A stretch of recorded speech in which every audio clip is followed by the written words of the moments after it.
Stop thinking sustainability is just a trend. It's changing India's business landscape. Indian companies are setting the bar high in sustainability and ethical marketing. Take Tata Group, for example.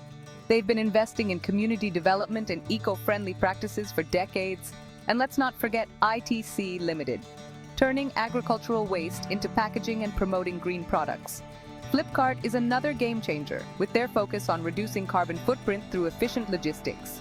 These companies aren't just boosting their profits, they're making a positive impact on society and the environment. So next time you shop, think about the power you hold. Support brands that care about more than just the bottom line. Together, we can build a sustainable future. Remember, every ethical choice you make counts. Stay informed, stay ethical, and let's lead the change. More examples in the description below.